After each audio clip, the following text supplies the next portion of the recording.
Blah. We're gonna watch this yesterday because this caught my interest. Nope. 2020. Nope. Kill count. The reason I really want to watch this because Nope was kind of confusing for me. I ain't gonna. When I watched it, I was a little confused. If you want to catch anything else that we do, it's over at Dead Meat Presents, our new channel that you should subscribe to right now. And by anything else, I mean everything else. The Dead Meat Podcast, and any other everything. Welcome to the Kill Count. It was a good movie, but I was a little confused about it. Maybe show you how they were made. I'm James A. Janice, and today we're looking at Nope, released in 2022. Nope is the third feature film by writer-director Jordan Peele, who previously gave us the Oscar-nominated Get Out and Us. I know Get Out is my favorite movie of all time. It's not a universal opinion, but Peele's batting 3 for 3 with me. Facts. I think all of his movies are either great or straight up masterpieces, and Nope is my favorite of them all. It has literally everything I want in a horror movie. Terrifying scenes, hilarious humor, interesting characters, gorgeous cinematography, one of my favorite scores of recent years. I kind of forgot Kiki was in here. Composer Michael Abels, and layers upon layers of themes. Even more so than his previous 2 outings, Peele displays such a confidence in storytelling here. He doesn't hold the viewer's hand and walk them through the plot. Instead, he lays it out as he dead ass didn't, bro. You like, hey, I'm finna tell you, figure it out yourself though. Hey, it's in the story. You better pay attention or look. He sees fit, embedding his images and dialogue with so much meaning that repeat viewings are not only rewarding, but necessary for a full appreciation. Nope follows a pair of horse-wrangling siblings as they try to capture evidence of a UFO. They're played by Daniel Kaluuya, who starred in Peele's debut Get Out, and Keke Palmer, who horror fans probably know from Scream, that is, Scream Queens and the MTV Scream series. Peele wrote Nope during the COVID-19 lockdown and used the premise of alien abductions to tap into our sudden fear of going outside. He wanted to make a spectacle that would help bring people back to theaters, so he intentionally wrote a script that he didn't know how to pull off, then assembled an expert crew who could actually do it. Nope is a mix of various tones and styles, as much an adventurous western as it is a horror comedy. It takes inspiration from all over the place, from Jaws and King Kong to Close Encounters and Signs, from The Wizard of Oz to Neon Genesis Evangelion. And it's absolutely riddled with themes and deeper meaning, exploring Hollywood exploitation, the nature of animals, and the different ways of dealing with trauma. There are so many hidden details, and I'll do my best discussing them all in this kill count. But if you want a more in-depth conversation, check out our podcast episode about the film, which now lives over on our other channel, Dead Meat Presents. Of course, above all, I implore you to watch this movie yourself. It is a masterpiece of cinema, and I can't stress that enough. There's a reason it won 3 prime ribs at our horror awards last year, including Best Original Picture. Will this alien be as affable as Alf, or oh shit, I completely forgot about the 12 best and outrageously grooming lawn play. No more of the movie begins with an ominous Bible verse setting up the theme of spectacle. We get a brief glimpse at a balancing shoe and a fourth wall breaking bloody monkey, but we'll have to come back to this horrific scene later. For now, let's meet Otis Jr., or OJ, and his father Otis Sr., 2 animal trainers who run the Haywood Hollywood Ranch. They provide horses to movie productions in LA, and they're getting ready for a big job that may just save their struggling business. All of a sudden, power and phone signal blink out as OJ hears some spooky sound design way up in the sky. If you didn't catch the distant screaming, maybe you'll catch some of the debris raining down. Otis Sr. does. OJ looks back and sees his pops flopping off his horse. OJ rushes his dad to the hospital, but it's too late. His dad dies in front of him, actually all over him to be honest, and an x-ray shows what did him in, a nickel that went through his eye and into his brain. Otis Sr.'s untimely death leaves OJ in charge of the big job, but whether he's inexperienced or possibly on the spectrum, he's not cut out for the social aspect. My name is OJ. I think my sister's gonna be here in a minute. A little louder, please. We can't hear you in the back. Luckily, his sister Emerald is way more of a people person. That's why back at the Haywood Ranch, as the only black-owned horse trainers in Hollywood, we like to say since the moment pictures could move, we had skin in the game. Great reaction there from the on-set director played by Osgood Perkins, whose ties to horror extend much further than being Anthony Perkins' son. He directed The Blackcoat's Daughter, and his new movie Longlegs is due out this July. The director and his crew treat OJ's horse Lucky like a prop, prioritizing their movie over its comfort. Tell the horse we're ready to do one. A reflective VFX ball causes pony problems, and Lucky Bucky's nearly kicking their leading lady in the face. The on-set oopsie cost the siblings the job, with Lucky replaced by a green horse horse for post-production VFX. The duo drives back to Agua Dulce, their Los Angeles exurb that's mostly wide-open desert. Nope was shot on location there, following in the steps of many other films such as the Flintstones movie and Blazing Saddles. They stop at Jupiter's Claim, a hokey western theme park owned by their neighbor Ricky Park. Parks built this place off the fame he got from being a child star. He even goes by Jupe, the name of his character from his biggest film. You literally the Asian kid from Kid Share? Production built this entire little western town from the ground up, complete with a steam-powered train and an actual petting zoo. To save a little bit of time and money, everything was built at 3/4 scale, but still, they went all out bringing this place to life. Peele and producer Ian Cooper even thought out the park's in-universe economy, where visitors would have to pan for gold that they then exchanged for Jupe Jangles, the currency of the land. Their efforts were preserved when a lot of the set was moved to Universal Studios Hollywood. I was lucky enough to walk around it as part of a special event a couple of years ago, but visitors can still see it all year round as part of the tram tour.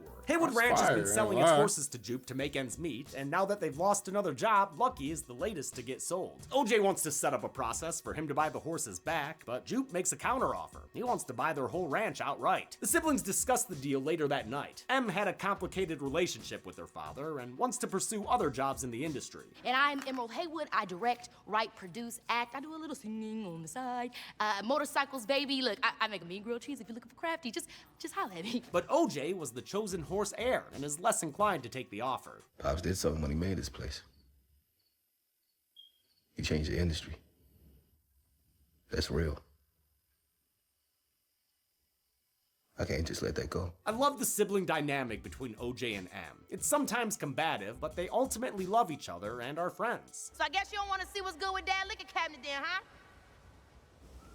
I got that hobby weed too, actually. I especially like watching them reminisce about their father, since I just went through that myself with my own sister. Love you, Janelle. True to life, it's not always positive memories. Em recalls a time she was supposed to inherit a horse named Jean Jacket, but Otis Sr. instead decided to use it for the Scorpion King. She remembers watching OJ train her horse from the window, and remembers him watching her watch him. Their sibling bonding segues into tunes, but Em grooves so hard, one of their horses runs away and gallops into the night. OJ follows the white horse, whose name is Ghost, out to their property line, where he hears Jupe's voice coming over a loudspeaker. He watches as the UFO-looking lights of Jupiter's Claim power down as he once again hears the sound of distant screams. As the screams travel across the sky, so does the power outage, taking out radio towers and even pausing M's jam. The source of the screams and rolling blackouts appears to be a friggin' flying saucer in the clouds. Holy shit! A freaked out OJ tries to check the ranch's cameras, but the power outage prevented them from capturing anything. He discusses the incident with his sister. What's a bad miracle? We gotta work for that. Nope. He surmises this UFO is the thing that killed their father, and the two realize that selling footage of the spacecraft could be the solution to their financial woes. This movie's stunning nighttime photography comes courtesy of cinematographer Hoyt van Hoytema, a Christopher Nolan regular who earned an Oscar nom for his work on Dunkirk. Van Hoytema shot Nope day for night, meaning all these scenes at night were actually filmed during the day. They had to do that since it'd be impossible to light the expansive desert landscape at night. Based on a method he used in 2019 for Ad Astra, Hoytema used a custom rig that he refitted from shooting 3D to shoot scenes in both infrared and 65mm at the same time. Holy The footage cow. was then layered together in post-production to beautiful effect. This is insanely impressive That is impressive. You would never thought this was filmed in the daytime. Like no bad. stuff, as if shooting handheld with an IMAX camera wasn't already challenging enough. It's an appliance. Really, more than a camera. Nope was actually the very first horror film to be shot on IMAX. Here's hoping for more. The siblings visit Fry's Electronics to upgrade their gear, since they hope to sell the footage to someone reputable, like Oprah. Nigga, I didn't say Oprah. You said Oprah. You love Oprah. Store employee Angel Torres figures out what they're trying to do, so he hikes out to Agua Dulce to help with the installation. Dude's really into aliens. You don't even call them UFOs anymore. It's fucking UAPs now. Angel sets up their eyes on the skies and wants to join the alien hunt, but OJ and M would prefer to keep it in the family. I mean, you're really not gonna tell me what the fuck is going on? You'll know soon enough. Oh, cool, cryptic. Angel was originally a friendlier character, but Peele enjoyed Brandon Perea's audition so much, he rewrote the character to match his surlier take. I'm gonna change the entire script. Oh, shit. Fuck yeah. Yeah, you got it. You got the role. Oh, wait, what? Yeah, Oh, snap. you're doing it, man. And provides That's bait fire. in the form of a fake horse that she snatched from Jupiter's Claim. Jupe shows up to ask them about it. You know, we got some of those. But M says it's a coincidence, forcing him to leave them with nothing but a thumbs up. Thumbs up, thumbs up. Later that night, OJ investigates strange noises in the barn and sees a freaking alien. God, I love scares from afar like this, and it gets even spookier when a second little gray man pops out. Nope. But one back to an oversized head reveals the truth. These traditional-looking aliens are just Jupe's kids in costumes, a payback prank for the plastic pony plundering. They trying to prank Haywood? It's on. You stole that horse. The kids also let out Clover, one of their horses, forcing OJ to go out and wrangle him. Clover knows when to GTF over, because he takes off when the real alien shows up and abducts the equine effigy in a whirlwind. All that's left visible is a string of colored pennants hanging down from a cloud. Angel's working the night shift when he sees one of the ranch's cameras go offline. Man, how are they supposed to get the Oprah shot when all this tech is full of bugs? He calls up M, who runs outside to witness the UAP get UAPO'd. And run he does, straight into nearby stables, where he watches Clover get beamed up in a dust storm. This horse-eating saucer is too scary for M, who wants them to get the fuck out of Dodge. But OJ refuses to flee his responsibilities. I got mouths to feed. He's motivated by the memory of their father, who has some thematically relevant dialogue in a flashback. I guess some animals ain't fit to be trained. Otis Sr. is played by Keith David, a two-time kill count veteran. He provides a perfect looming presence over OJ's career. Because of the UFO's power-sapping properties, the siblings realize they need to shoot on film. They try to recruit Antlers Holst, a famous cinematographer who was on the set of that job they lost. He's working on a documentary about dangerous animals when M calls. She tries to entice him by saying he can get the shot of a lifetime, but his response is a cynical no. Horse girl, this dream you're chasing, the one where you end up at the top of the mountain, all eyes on you.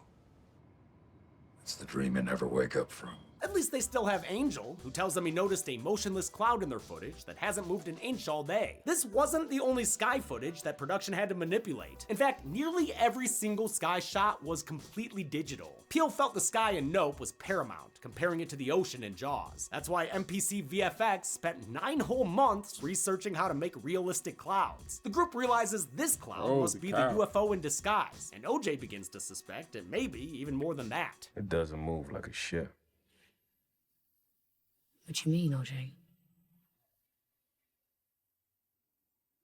What if it's not a ship? Later, they'll learn that the object they see isn't a ship, but the alien itself, a giant flying animal. I only clarify that now because it's relevant to some upcoming thematic discussions, like with that chimp we saw in the beginning. It's finally time to talk about him. The movie switches focus to the filming of Gordy's Home, a sitcom Jupe starred in when he was a kid. Somehow you'd think that a man who can send a rocket into space would be able to manage a halfway decent birthday present.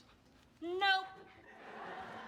Not surprising, Peele can make a great fake sitcom. It feels in line with his specific observational comedy from Key and Peele. They're sort of an affront to our more real, gritty lives, being told when to laugh and all that shit. Gordy's Home was Jupe's TV series after his breakout role in Kid Sheriff, and it followed an astronaut mom, a rocket scientist dad, their daughter Haley, and Jupe as their adopted son Mikey. Oh, and Gordy, of course, the chimpanzee who lives with them.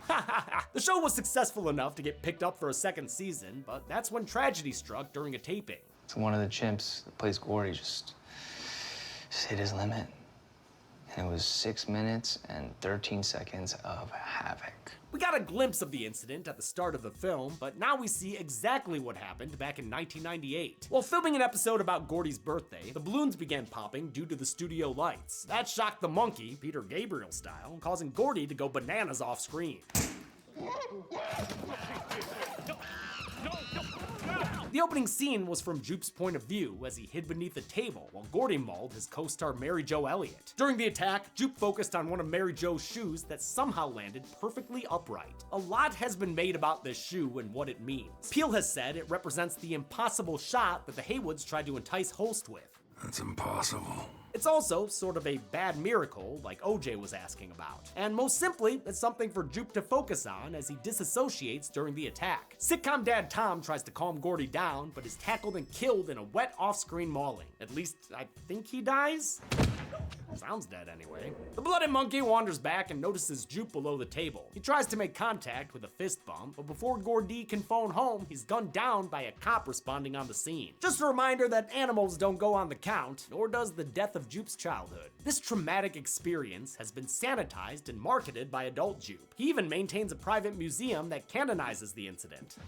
I usually charge a fee for this. The attack was made light of by comedy outlets at the time, and when M asks him what really happened, Jupe just recounts the SNL sketch. He talks about how hilarious it was, with Daryl Hammond and Anna Gasteyer as the parents, Sherry O'Terry as the daughter, and host Scott Wolf as Jupe himself, which is funny because Wolf really did host an episode in 1998. The funniest part, though, is that Chris goddamn Kattan played Gordy going haywire. It's Catan. He's just crushing it. Makes sense. He had experience playing Mr. Peepers. In Nope, Gordy is CG, of course. This movie's all about exploiting animals, so it'd be hypocritical to try to use a real chimp. His movements were provided by stuntman Terry Notary, a former gymnast and Cirque du Soleil acrobat. For decades, Notary's been a movement coach at Ape School, where he instructs actors how to play primates for movies like the Planet of the Apes franchise. Instead of a mocap suit, he was dressed in a Gordy costume and filmed from multiple angles for reference. Production designer Ruth DeJong built the set 30% larger than normal in order to keep Notary's performance to scale. Jupe and his wife get ready to unveil the new Star Lasso experience, something he's been pushing throughout the movie. I wanted to invite you to our new family live show! As it turns out, Jupe's known about the UFO for half a year and has been feeding it the horses he buys from OJ. Now that he thinks he's got it trained, he wants to turn it into a tourist attraction. In fact, when OJ went out after Ghost, the sound he heard was Jupe rehearsing the show. What if I told you? For this inaugural performance, Jupe's brought in his TV sister Mary Jo, who suffered the brunt of Gordy's attack. Now she's in a wheelchair with a disfigured face she hides behind a veil. Her appearance is a clear allusion to Carla Nash, who in 2009 was mauled by animal actor Travis the Chimp at his owner's home in Connecticut. Much like Gordy, Travis was also gunned down by police arriving on the scene. Jupe's comparatively unscathed experience has left him feeling invincible. You're chosen.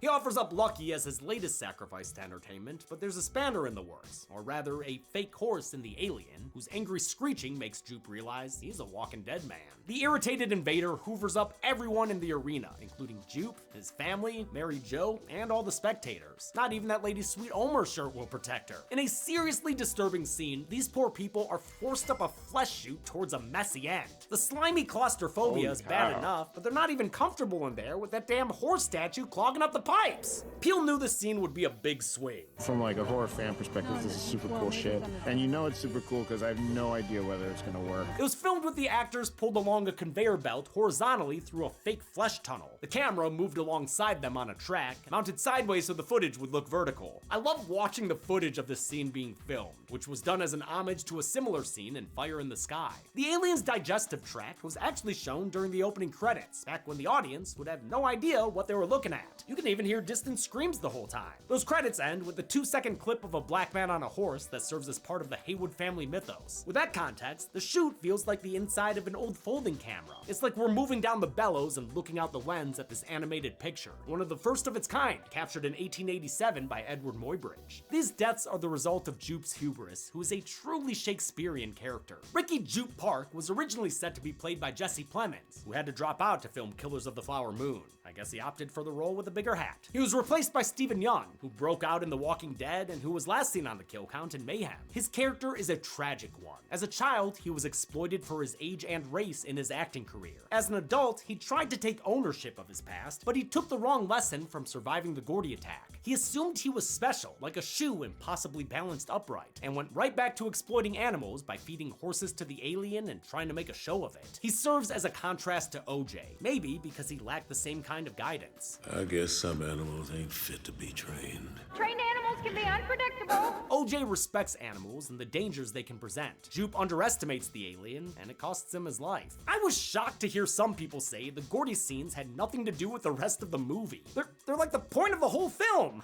OJ goes to Jupiter's claim intent on rescuing Lucky. He finds the place deserted of people and his horse still stuck in a glass case of emotion. True to his name, Lucky's the only survivor of the aliens' attack. It returns for a close-up encounter of the third kind that knocks OJ out until nightfall. Back at the ranch, Angel starts to head home when his van loses power, indicating the alien is nearby. He books it inside and joins M just as the UFO parks above the house like an eldritch umbrella. The cause of Otis Sr.'s death is revealed when the alien expels the personal belongings of Jupe's customers, including a coin like the one that killed him. Then it rains down all their insides in truly horrific imagery. I've heard some people say Nope isn't a horror movie.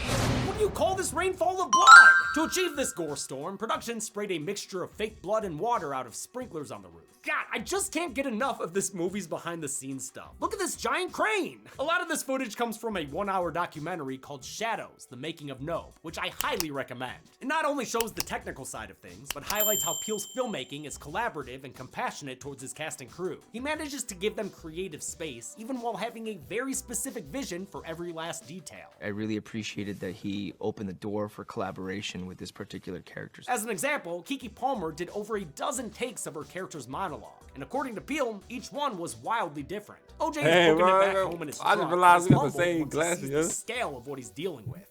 No. Despite taking a phony pony to the hood, OJ stays unscathed until the power kicks back in at sunrise. As they file out to the truck, the group has another close call with the UFO, but OJ suddenly recalls Lucky's behavior on set. Don't look it in the eyes, please. They're able to stay unnoticed by avoiding eye contact and escape in Angel's van. Eye contact with animals is a recurring motif in Nope. In addition to Lucky's on-set incident, the movie starts with Gordy looking into the camera. It's even possible Jupe avoided Gordy's wrath because they didn't have direct eye contact. They saw each other through the veil of a tablecloth, which itself is echoed in Mary Jo's veil that she wears to cover her face. Conversely, Otis Sr. looked straight up into the sky, which caused his death after the nickel went through his eye. There are plenty of other ocular references, like the song Sunglasses at Night playing in Angel's van, and of course, everything involving cameras, which are kind of like artificial recording eyes. OJ finally figures out that the flying object isn't an alien craft, but rather the alien itself. That revelation almost proves too much for Emerald and Angel, but the group rallies when they're contacted by a new addition to the team, Antler's host, who's been hearing about the strange happenings up in Agua Dulce.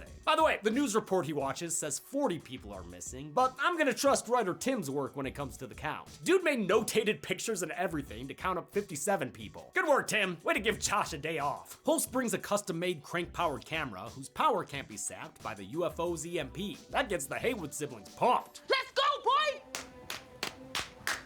Now armed with the means to That stuff, like, I love black people, man. film the alien, OJ gives it a name, Jean Jacket, after the horse Emerald was supposed to inherit. Over the next couple of days, the group makes a plan using Monopoly pieces. They raid Jupiter's claim for its car batteries and recruit a wacky waving inflatable army. played her The part so preparation good, man. montage is capped off with a song from Antlers. He was a one-eyed, one-horned, flying purple people eater. I love this gravelly rendition of a novelty song from 1958. It was a one-eyed, one-horned, flying purple people eater. One-eyed, one-horned, flying purple people eater. And real fun fact, the original artist Sheb Woolley was also the guy who voiced the frickin' Wilhelm scream. On the big day, Angel uses the battalion of Bailey buddies to track Jean Jacket's movements in the clouds. He and Holst camp out on a hill, giving them the perfect angle to film JJ while OJ distracts it. It took the art department more than 4 hours to place the 65 sky dancers, which were then controlled individually with iPads. They knew when to power down each one, since production put together maps of the valley to track Jean Jacket and its EMP effects. Unfortunately, their plans are interrupted by the arrival of a chrome-domed motorcyclist. This dude is geared out with tons of cameras, trying to get the scoop on the disappearances at Jupiter's claim. What's the matter? Don't you want to be on TV? Despite M's warnings, he speeds off down the road, but as he passes into the range of the EMP effects, his bike turns off and he takes a gnarly spill. Good guy OJ tries to rescue the reporter, but the guy won't stop trying to get footage. Not before you take a picture. He's prioritizing content over safety, much like the movie crew who ignored the Haywood horse rules. It forces OJ to abandon him once Jean Jacket touches down, and the shiny helmeted asshole is sucked up in a whirlwind. I love the bonkers behind the scenes footage of this dude getting yoinked up by a frickin' helicopter. Helicopters were also used to simulate the debris getting kicked up when Jean Jacket's close to the ground. They also used enormous fans for that purpose. OJ puts his head down to avoid the same death, and to wear Jean Jacket like it were that big ol' hat in Scary Movie 3. He saddles up and gallops back towards the house with his flying foe hot on his heels, or hooves. God, this shot rules. rules. Since he knows Jean Jacket got a tummy ache when it tried to eat their fake horse, OJ releases some colorful countermeasures that dissuades the alien from chowing down again. Holst and Angel successfully capture the whole thing on camera, and the group celebrates a job well done while the alien bids a hasty retreat. But the good times don't last long, since Holst decides there's a better shot to be captured. The light, it's gonna be magic soon. He starts heading out on his own. voice is It's so clear he's not interested in making it back. It's gonna be all right, Angel. We don't deserve the impossible. I'm pretty sure Holst has a terminal illness. He's heard coughing throughout the movie, we see him taking pills, and he wears clothes that would be comfortable for a sensitive body. Even this shot of him sitting outside earlier on seems like a man taking in his final days. Already having a death sentence is probably why he hikes his rig to the top of the mountain and waits for Jean Jacket's return. When he comes back, he nabs his once-in-a-lifetime shot at the cost of his own life. Oh, and also other footage. Damn it, Ant! Holst is played by Michael Wincott, who brings gravity to the role. We saw him as Captain Elgin in Alien Resurrection, and he's also known in the genre from The Crow. To play a cinematographer, he shadowed Hoyt Van Hoytema to make sure he was using the camera right. Jean Jacket tries to make second helpings of Angel and M, but both manage to escape with their bodies unchummed. The Haywood house is not quite as lucky and gets completely destroyed by the alien's whirlwind. While it was rehearsed with a stunt double, Brandon Perea did Angel's half abduction himself, which was achieved with a crane and a giant fan. It's so fun for me. Like, please let me do it again. That's what I'm saying, man. That looks like a blast. M makes a break and does her best not to stare as Jean Jacket unzips into its final form. What? Jean Jacket is evolving! To give his sister a chance to escape, OJ decides to sacrifice himself and lead Jean Jacket away. After a series of absolutely gorgeous wide shots, he bids his sister a tearful goodbye with a callback to their youth, and yet another instance of this movie's emphasis on eye contact. Then he stares Jean Jacket straight in the party streamers, enticing it to follow him as he takes off. Science consultant John DeBeery worked with Peel to create a design that resembled jellyfish and squid. He also helped find real-world equivalents for Jean Jacket's abilities, such as its octopi-inspired square eye and its electrical field, taken from electric eels and ghost knifefish. Researcher Kelsey Rutledge even created a scientific manuscript for Jean Jacket that would hold up to academic standards. It included details about its anatomy and behavior, as well as a scientific name. We decided to name Jean Jacket Oculonimbus Edoequus.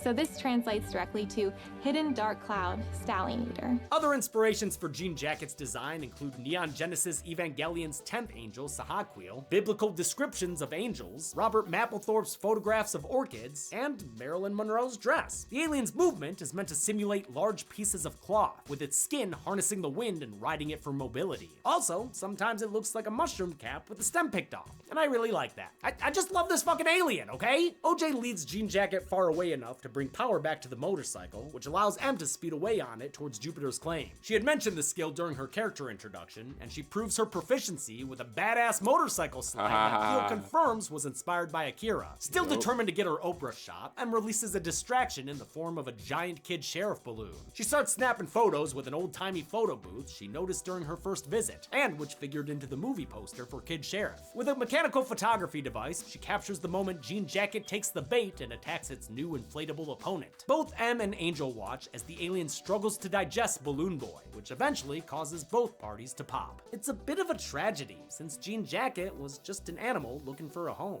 I wouldn't say Jean Jacket's the villain. The real villain is humanity's instinct to think they can put a party hat on a wild animal. An exhausted M celebrates as That's a reporters good arrive on the second scene. to say, She's too distracted to deal with them, though, after she sees that OJ has survived to ride another day. The siblings have an emotional reunion, and the movie ends with a close-up of the photo that's about to make them famous. How many people were served up as meals on a flying saucer? Let's find out and get to the numbers. Because of the...